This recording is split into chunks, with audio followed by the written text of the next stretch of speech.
நாகரிகமாக ட்ரெஸ் போட்டுக்கிட்டு இந்த பீச்சை அனுபவிக்க வேண்டும். உலகத்திலே இரண்டாவது மிகப்பெரிய பீச் அப்படின்னு சொன்னா அது மெரினா பீச் தான். இந்த பீச்சை முழுமையாக சுற்றுலாவாக மாற்றுவதற்கு எத்தனித்த திட்டம் தான் கடற்கரை அழகுபடுத்த போகிறோம் என்று. இப்ப லைட் ஹவுஸ் ஒரு போலீஸ் ஸ்டேஷனுக்கு தெரியும்ல, அது சும்மாலாம் வரல. சோனியா கும்படி சும்மாலாம் ஆடாது. தமிழ்நாடு அரசாங்கத்துக்கு நொச்சிக்குப்பம் மக்கள் மீது அக்கறைலாம் இல்லை. நொச்சிக்குப்பத்தில் எத்தகைய திட்டமிடலை செய்கிறார்கள் அதை கண்காணித்து அந்த திட்டத்தை முறியடிப்பதற்காக உருவாக்கப்பட்டதுதான் அந்த போலீஸ். நவம்பர் மாதம் 3ஆம் தேதி 85 தலைமைச் செயலாளர், சென்னை ஆணையர் தேவாரம், காவல்துறை அதிகாரிகள், ரெவென்யூ துறை அதிகாரிகள் எல்லாம் கூட்டம் போடுறான். கூட்டம் போட்டு உழைப்பாளர் சிலை துவங்கி ஸ்ரீனிவாசபுரம் வரை இருக்கிற கட்டுமரங்களை அப்புறப்படுத்துவதற்கு நவம்பர் மாதம் 4ஆம் தேதி 10,000 காவல்துறையினர், 150க்கும் மேற்பட்ட லாரிகள், இது உழைப்பாளர் சிலையிலிருந்து லைட் ஹவுஸ் வரைக்கும் பல நூற்றுக்கணக்கான கட்டுமரங்கள் காணாம போனது. அதற்கு எதிராக மனு கொடுப்பதற்கு 1985ஆம் ஆண்டு நவம்பர் 6ஆம் தேதி மனு கொடுப்பதற்கு மரியாதைக்குரிய முதலமைச்சர் எம்.ஜி. ராமச்சந்திரன் பார்க்க போறாங்க. அவர் யார் தெரியுமா? மீனவ நண்பன். அவர் யார் தெரியுமா? மக்களுக்காகவே வாழ்ந்தவர். அவரு அந்த மனு கொடுக்க வந்த மக்களுக்கு அனுமதி மறுக்கப்படுது. அப்படியாக உண்ணாவிரதம் உட்கார்றாங்க. உண்ணாவிரதத்தில் அன்னம்மாள் என்று சொல்லக்கூடிய ஒரு மீனவ பெண்மணி செத்து மடிகிறாங்க. அந்த புணத்தை தூக்கி வைத்துக் கொண்டு நீதி கேட்கிறார்கள். அந்த போராட்டத்தின் தொடர்ச்சியாக தான் டிசம்பர் மாதம் 5ஆம் தேதி துப்பாக்கி சூடு. அந்த துப்பாக்கி சூடுல நடுக்குப்பத்தில் 2 பேரு, அயோத்தியா குப்பத்தில் 2 பேரு, நொச்சி குப்பத்தில் ஒரு ஆளு, 5 பேர் செத்து மடிந்தார்கள். 41 பேர் கைது செய்யப்பட்டார்கள். 19 பேர் படுகாயம் அடைந்தார்கள்.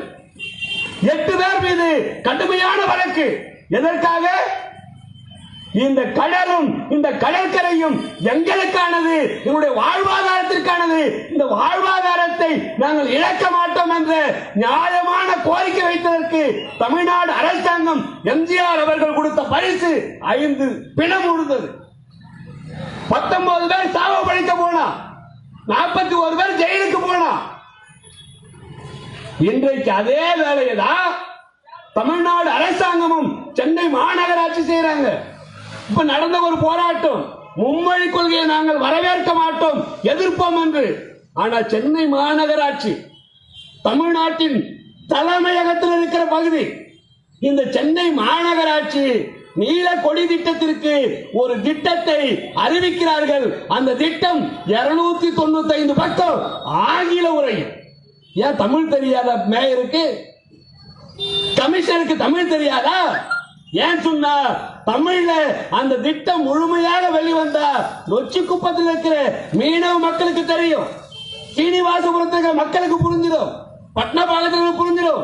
அயோத்தியா குப்பத்துல, நடுக்குப்பத்துல, மாட்டாங்குப்பத்தில் இருக்கிற சாதாரண மீனவ மக்களுக்கு அது புரியக்கூடாது. அது திட்டமிட்டு இருட்டடிப்பு செய்து இந்த பகுதியை அவர்களிடத்திலிருந்து அபகரிப்பதற்கு தான். எவன் கேட்டா உங்களை? போக்குவரத்து நெரிசலா இருக்குன்னா, ஐயா முதலமைச்சர் அவர்களே, சாதாரண மக்கள் இருக்கிற பகுதினா ரோடு அகலப்படுத்துறோன்னு இடிக்கிறீங்கல்ல. காமராஜர் சாலைய லைட் ஹவுஸ்ல இருந்து கிரீன் லைட் ரோடு வரைக்கும் அகலப்படுத்துங்க, முடிஞ்சிடும் பிரச்சனை. அந்த எவ்வளவு சாதாரண ஆள் கிடையாது, எல்லாம் பெரிய பெரிய பணக்கார. அவன் வீட்டுக்கும் காம்பவுண்டுக்கும் 100 மீட்டர் இலவசமா இடம் கிடக்கு. எவன் பில்டிங் அடிப்படாது, காம்பவுண்டு தான் அடிப்படும். அதை பண்ணீங்கன்னா இப்ப நீங்க சொல்லக்கூடிய மேம்பாலம் தேவையே இல்லையே.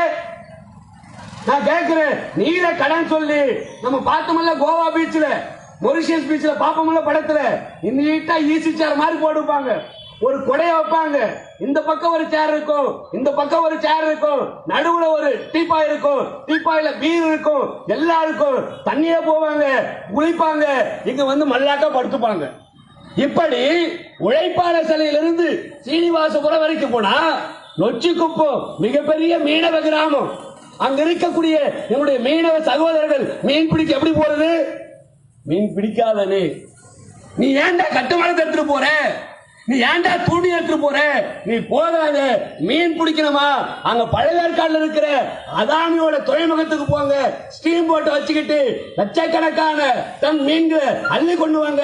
சாதாரண கிராமத்தில் இருக்கிற மீனவ கிராமத்தில் இருக்கிற உழைப்பாளி மக்கள் மீன் பிடிப்பதை தடுப்பதற்கான